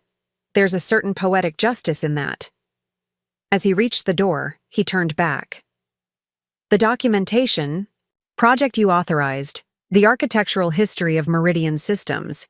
I'd like to include this failsafe and other undocumented security measures you may have implemented. Not for current operational purposes, but as a learning tool for future security architects. Examples of necessary innovation that occurred despite, rather than because of, management direction. The suggestion caught me off guard. My father, proposing to document not just Meridian's official development path, but also the ways in which I had circumvented it to implement stronger security. It represented an unexpected commitment to institutional honesty rather than corporate face-saving. That makes sense, I agreed. Elena can help identify other unofficial security enhancements that should be included. After he left, I remained in the conference room, contemplating the strange new territory we were navigating. Professional respect gradually emerging from the wreckage of personal disappointment. It wasn't forgiveness exactly, but perhaps something equally valuable, recognition of our respective contributions to a shared technical legacy. The Westlake investigation expanded rapidly over the following weeks. Federal authorities seized servers and documents from the private equity firm's offices, revealing a pattern of intellectual property theft that extended far beyond their interest in Meridian. 3 executives were indicted on charges of attempted unauthorized access to classified systems, wire fraud, and corporate espionage. The business press, which had initially covered Meridian's downfall and Quantum Edge's rise as a simple succession drama, now reframed the narrative as a cybersecurity thriller with national security implications. Overnight, my reputation transformed from vindictive son who tanked his family's company to security visionary who prevented classified data theft. I found the sudden public rehabilitation more amusing than validating. The technical work remained the same regardless of media narrative, and I had long since stopped seeking external confirmation of my value. More significant was the accelerating integration of Meridian's government division into Quantum Edge's operations. With the Westlake threat neutralized and the security implications of our work more evident than ever, the Pentagon fast-tracked approval for our enhanced systems. What had been projected as an 18-month transition compressed to less than 6. Elena managed most of the integration work, allowing me to focus on next-generation quantum security protocols. My father's documentation project progressed, in parallel, creating a comprehensive architectural history that proved increasingly valuable as we migrated more complex systems. One Thursday afternoon, I was deep in coding when Priya knocked on my office door. "The Northwestern University team is here for their tour," she reminded me. "The Quantum Computing Research Partnership?" I glanced at the clock, surprised by how the day had passed. "Right. I'll meet them in the demonstration lab." The partnership with Northwestern's Quantum Computing Department represented an exciting expansion of our research capabilities. Their theoretical work complemented our practical implementation, focus, creating possibilities that neither could achieve alone. I found Professor Amara Singh and her team already examining our quantum simulation environment with obvious enthusiasm. Among them was a doctoral candidate whose intense focus on the security protocol documentation reminded me powerfully of my own early days in technology. "Dr. Chen," Professor Singh greeted me warmly, "your team has been giving us a fascinating overview of your implementation architecture. The practical applications you've developed for theoretical quantum resistance are remarkable." "Theory and practice need each other," I replied. "That's why this partnership makes so much sense for both our organizations." "Absolutely," she agreed. Though I must say we were surprised to learn that Richard Chen is involved in your documentation project. Given the complicated history there, news of my father's role had clearly spread through academic circles. "He provides invaluable historical context," I said simply. "Technical architectures evolve from what came before, even when making decisive breaks with past approaches." She nodded thoughtfully. "Like quantum computing itself, simultaneously a radical departure from classical computing and deeply dependent on its foundational principles." The comparison was apt in ways she couldn't fully appreciate. My work at Quantum Edge represented both a rejection of my father's leadership decisions and a continuation of his technical legacy, a paradox I was still learning to navigate. As I demonstrated our secure communications prototype, the doctoral student I'd noticed earlier asked a series of surprisingly insightful questions about our encryption implementation. Her grasp of both theoretical vulnerabilities and practical constraints indicated a rare combination of academic depth and real-world awareness. "You've considered the harvest now decrypt later threat model," she observed, examining our key rotation protocol. "Most implementations focus exclusively on current capabilities rather than future quantum decryption possibilities. Security architecture needs to anticipate threats that don't exist yet," I replied, "or at least create frameworks flexible enough to adapt when they emerge." "Exactly what I've been arguing in my dissertation," she said with unexpected intensity. "But it's challenging to find real-world examples that prioritize theoretical threats over immediate concerns." After the formal tour concluded, I found myself continuing the conversation with this student, Maya Patel, whose perspective on quantum security challenges aligned remarkably with my own early thinking at Meridian. "Your approach to threat modeling is exactly what the field needs," I told her as we discussed her research. "The ability to conceptualize security as an evolving system rather than a fixed implementation." "That's generous coming from you," she replied. "Your paper on anticipatory encryption strategies was what inspired me to focus on quantum security in the first place." The comment caught me off guard. "That paper was largely ignored when I published it. Too theoretical for practical application, according to most reviewers." "Sometimes it takes time for important ideas to be recognized," she said with a shrug. "Doesn't make them any less valuable in the interim." The observation struck an unexpected chord. How much of my conflict with my father had stemmed from precisely this dynamic, the frustration of developing concepts whose value wouldn't be fully recognized until years later? And how much of his recent change reflected the belated recognition of principles that had always been sound, if ahead of their time? As the Northwestern team prepared to leave, Professor Singh pulled me aside. "Maya's finishing her PhD this semester. She's exactly the kind of talent you should consider recruiting. Brilliant theoretical foundation with a strong practical orientation." "I was thinking the same thing," I admitted. "Her perspective on quantum threat modeling is exceptional." "Just between us," Singh lowered her voice slightly, "she's already fielded offers from Google's quantum division and a classified government research lab, but she's expressed particular interest in Quantum Edge's approach to security architecture." I made a mental note to discuss this with Elena. Attracting top doctoral talent like Maya would accelerate our research capabilities significantly. After the Northwestern team departed, I found myself reflecting on the parallels between Maya's current position and my own situation years earlier. A security theorist whose ideas were simultaneously respected and somewhat dismissed for being ahead of practical implementation. The difference was that Maya had found recognition from established figures in her field, while I had been forced to create my own company to validate my approach. That evening, I was reviewing Maya's published research when my phone rang with an unfamiliar number. "Alex Chen," I answered. "Mr. Chen, this is Amanda Russell from the White House Office of Science and Technology Policy." The unexpected contact immediately commanded my full attention. The OSTP served as the President's primary advisory body on scientific and technological matters. "I'm calling regarding the quantum security initiative being developed in response to recent national security concerns," she continued. "Your work at Quantum Edge, particularly following the Westlake incident, has come to our attention at the highest levels." "I appreciate that," I replied cautiously. "How can I help?"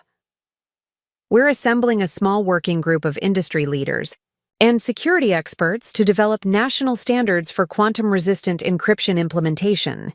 Given your practical experience deploying such systems for defense infrastructure, the committee chair has specifically requested your participation." The invitation was significant, a chance to shape national policy on quantum security at a critical juncture in technological evolution. Yet I found myself hesitating, aware of the competing demands on my time as Quantum Edge continued its rapid growth.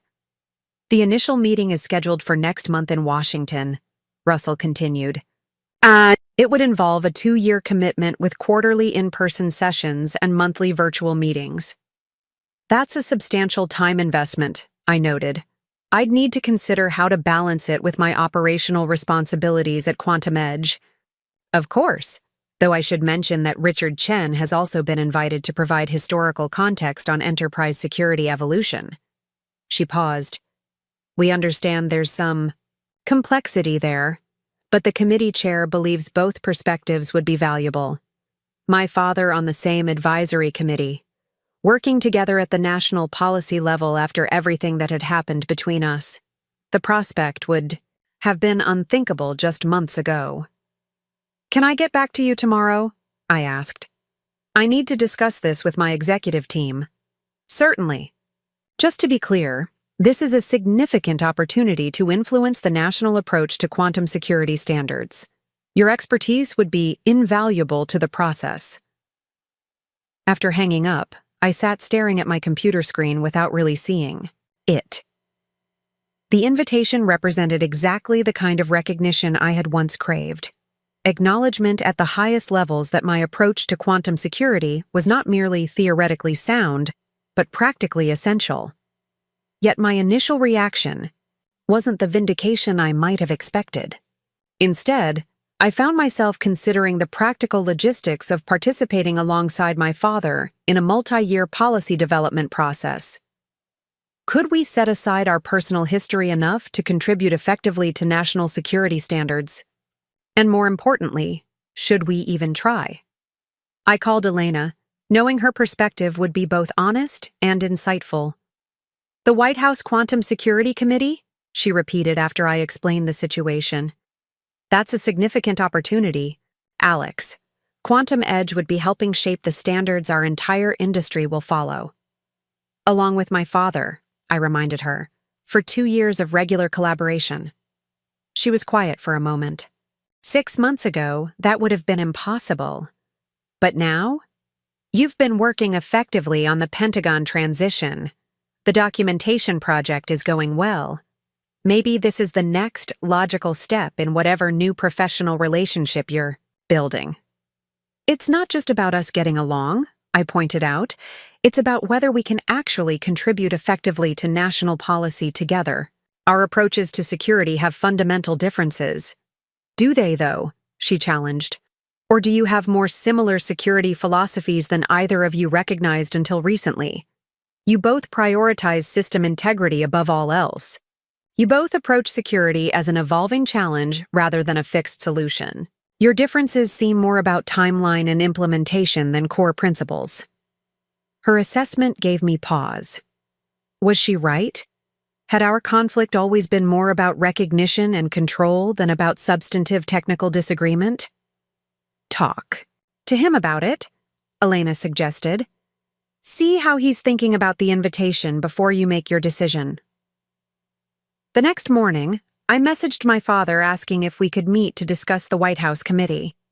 He suggested lunch at a small restaurant near Quantum Edge's offices, neutral territory that had become our default meeting location. He was already seated when I arrived, reviewing documents with the focused attention that had characterized his entire career. He looked up as I approached, and I was struck again by how much older he appeared since Meridian's downfall. Not defeated exactly, but carrying the visible weight of lessons learned too late. I'm guessing you received a call from Amanda Russell yesterday, he said after we ordered. Yes, the Quantum Security Standards Committee. He nodded. I was surprised when they contacted me. My recent history hardly makes me an obvious choice for a national advisory role. Your technical knowledge of enterprise security evolution is still valuable, I acknowledged. Few people understand the architectural progression that led to current standards as thoroughly as you do. Perhaps. He set aside his papers. The question is whether my participation would complicate your decision to accept their invitation. I told Russell I would defer to your preference on this. The statement caught me off guard, my father voluntarily stepping back, prioritizing my participation over his own. Another small evidence of the change Elena had observed. I'm still considering the time commitment, I said carefully.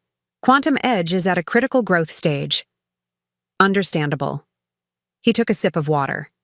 Though I've always found that policy influence at this level pays dividends that far outweigh the time. Investment. You think I should accept? I think national quantum security standards will be established with or without your input. Given your practical implementation experience, those standards will be stronger with your participation. He paused. But that's a separate question from whether we should both participate.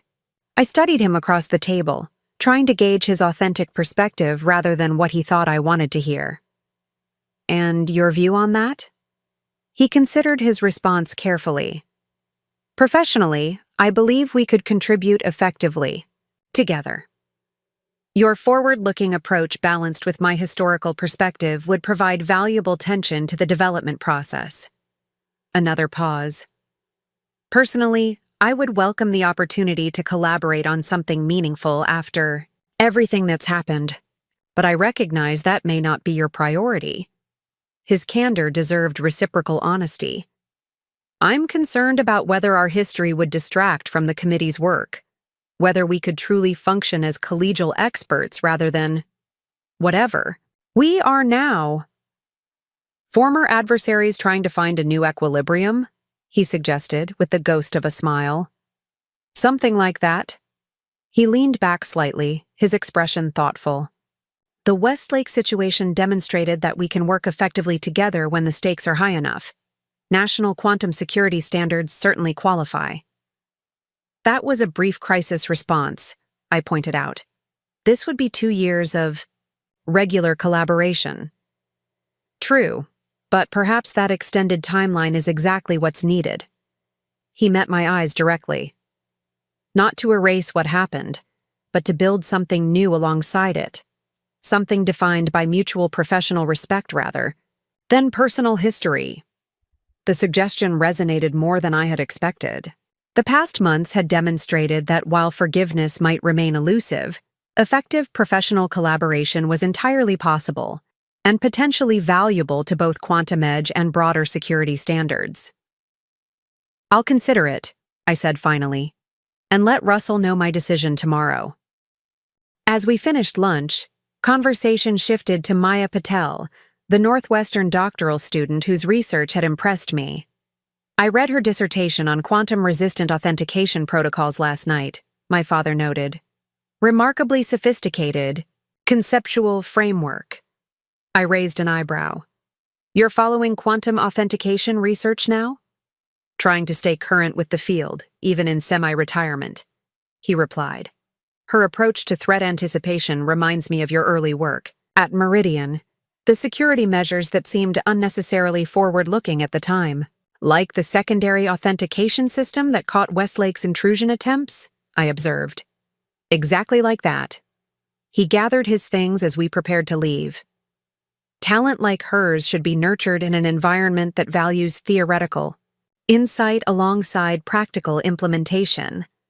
Not many organizations achieve that balance. The comment contained no explicit suggestion, but its implication was clear. Quantum Edge might be the ideal home for Maya's particular combination of theoretical depth and practical orientation. We're considering reaching out to her about joining our research division after she completes her PhD, I admitted. She'd be an asset to your team, he agreed. Assuming you can compete with Google's quantum division. We offer something they don't. Direct implementation of theoretical security concepts into national defense infrastructure. For someone with her security focus, that's a powerful differentiator. My father nodded approvingly. Lead with that in your recruitment conversation. The opportunity to see her theoretical work translated directly into protecting critical systems.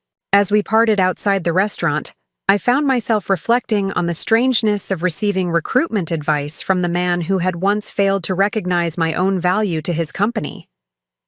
Yet there was no bitterness in the exchange, just the practical sharing of insights from someone with decades of experience building technical teams. Back at Quantum Edge, I spent the afternoon weighing the White House committee invitation against our current projects and growth trajectory. The more I considered it, the more I recognized the opportunity it presented, not just for influencing national security standards, but for establishing Quantum Edge as a thought leader in quantum security policy. By evening, I had made my decision. I drafted separate messages to Amanda Russell and my father, confirming my acceptance of the committee invitation.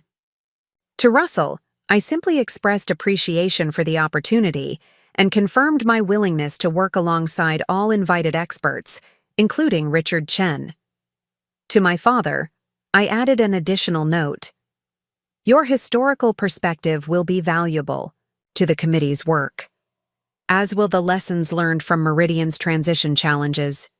I believe we can contribute effectively together while continuing to build a new kind of professional relationship. His response came within minutes.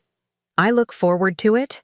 Some mistakes can't be unmade, but perhaps they can be transformed into something unexpectedly valuable. The simple acknowledgement, neither seeking forgiveness nor offering easy reconciliation, reflected the careful new equilibrium we were establishing, not the restoration of what was lost, but the gradual construction of something different. Something built on clearer recognition of both our strengths and our limitations. As I prepared to leave the office, Elena stopped by with an update on the Meridian integration. Final system migration is complete, she announced. All Pentagon platforms are now running on our quantum-resistant architecture, a full 3 months ahead of schedule. That's excellent work, I acknowledged. The team has exceeded every projection. Your father's documentation was the difference maker, she noted. The architectural history allowed us to understand system evolution in ways that accelerated integration significantly. I nodded, processing this information. Has he completed the documentation project? Nearly. He's adding a final section on innovation despite constraints, essentially cataloging the unofficial security enhancements you implemented outside formal approval channels. The description made me smile slightly. A diplomatic way of documenting all the times I circumvented management directives to implement stronger security. Something like that, she agreed, though he presents it less as insubordination and more as necessary technical autonomy within bureaucratic constraints. Actually quite insightful about the tension between organizational control and security innovation. The characterization surprised me, my father reframing my acts of technical rebellion as necessary independence rather than problematic defiance. Another small evidence of his evolving perspective. I accepted the White House committee invitation, I told her. As did my father, apparently. A quantum security standards committee featuring both Chen generations, she mused, should make for interesting policy development. That's one word for it. It's a good decision, Alex, she said. More seriously, for Quantum Edge, for national security standards, and maybe for you personally as well. It's a professional collaboration, not a family reconciliation, I clarified. Of course, she agreed easily. But professional respect can sometimes build bridges that personal history can't, especially for two people who speak the language of systems and security more fluently than the language of emotions. Her observation was perceptive in ways I wasn't entirely comfortable acknowledging. My father and I had always connected more easily through technical concepts than personal communication. Perhaps this committee would provide a structured environment for the kind of collaboration that played to our shared strengths while minimizing our interpersonal challenges.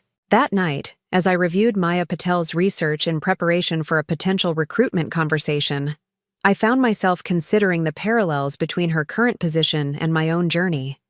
She stood at the beginning of her career in quantum security, developing theoretical frameworks that exceeded current implementation capabilities. I had once occupied a similar space, frustrated by the gap between what was possible and what was recognized. The difference was that I now had the opportunity to provide what I had lacked, an environment that valued theoretical insight and practical implementation equally, that saw security as an evolving system requiring both historical understanding and forward-looking innovation. Perhaps that was the unexpected gift emerging from all that had happened, the chance to create something better than what I had experienced. Not just a more advanced security architecture, but a more balanced approach to security leadership, one that integrated the best aspects of my father's historical knowledge and my own anticipatory vision. It wasn't forgiveness or reconciliation in any conventional sense, but it was, perhaps, a form of transformation. The painful lessons of the past year evolving into something unexpectedly valuable for the future of quantum security. 2 years later, I stood at the podium in the East Room of the White House, preparing to address government officials and technology leaders gathered for the official unveiling of the National Quantum Security Framework. The standards we had developed would shape enterprise security implementation for the next decade, guiding how organizations protected their systems against emerging quantum threats. My father sat in the front row alongside other committee members, his expression a mixture of professional satisfaction and something more personal I couldn't quite define. We had spent the past 24 months collaborating more intensely than either of us had anticipated when accepting the White House appointment, debating technical specifications, negotiating implementation timelines, and gradually establishing a new kind of working relationship. The framework we present today represents a fundamental shift in how we approach security architecture, I began, looking out over the assembled experts. Not just responding to current threats, but anticipating those that haven't yet emerged. As I outlined the technical foundations of the framework, I found myself drawing on language and concepts from both my own security philosophy and my father's architectural approach, the synthesis more powerful than either perspective alone. The tension that had once divided us had transformed into productive counterbalance, each challenging the other toward more robust solutions. Maya Patel, now heading Quantum Edge's research division, caught my eye from her seat beside Elena. Her recruitment had been one of my most satisfying professional achievements, watching her theoretical brilliance translate into practical security innovations that now protected critical infrastructure worldwide. After the formal presentation concluded, guests mingled during the reception. I was discussing implementation challenges with the National Security Director when my father approached. "Impressive framework," he said, professional respect evident in his tone. The anticipatory authentication standards are particularly forward-thinking. Your historical context on enterprise adoption barriers strengthened the implementation pathways significantly, I acknowledged. We had learned this careful dance over the past 2 years. Professional recognition without overreaching into personal territory. Neither of us was entirely ready to navigate. The mutual respect was genuine, the boundaries still necessary. Quantum Edge's government contracts have tripled since the committee began, he noted. Becoming the security standard bearer has its advantages, as does having the architect of modern enterprise security documenting our system's evolutionary history, I replied. A momentary silence fell between us, acknowledgement of how far we had come from the boardroom confrontation that had shattered Meridian and launched Quantum Edge. "I've been offered a visiting professorship at MIT," he said finally. "Security architecture history and evolution. They're particularly interested in the Meridian case study, how innovative security implementations sometimes occur despite rather than because of management decisions." The position suited him perfectly, leveraging his extensive knowledge while allowing him to transform past mistakes into educational value for future security architects. "You should accept," I said simply.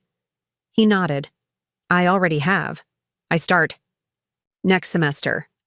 He hesitated before adding, "They've also asked if you might give a guest lecture on quantum threat anticipation." Your work with Maya on predictive security modeling has attracted significant academic interest. The invitation represented another small step in our evolving professional relationship. Collaborative but bounded, focused on shared security principles rather than complicated personal history. "I'll consider it," I replied, schedule permitting.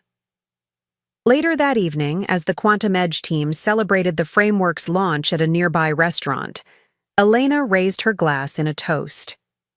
To Alex Chen, who built something extraordinary from what could have been just a revenge story.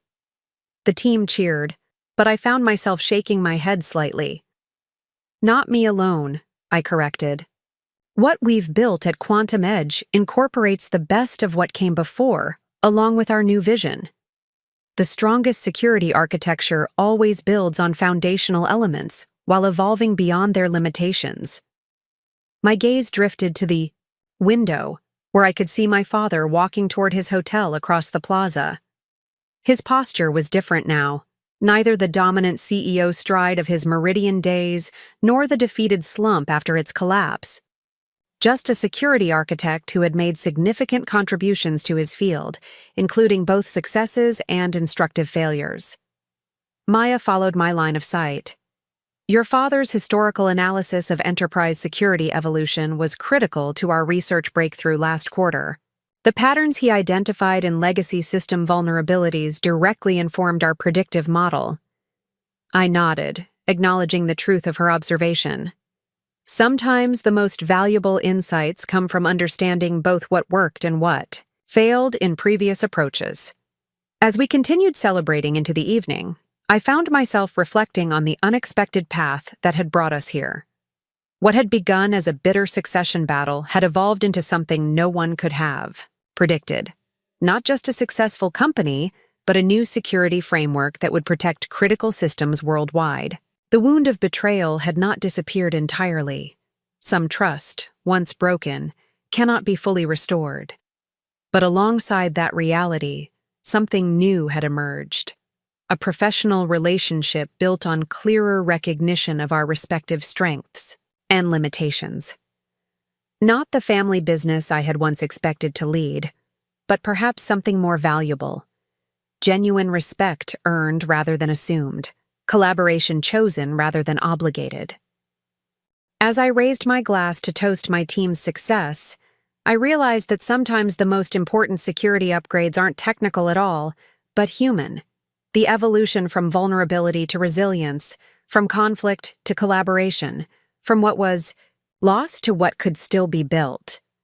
Up next, you've got 2 more standout stories right on your screen. If this one hit the mark, you won't want to pass these up. Just click and check them out.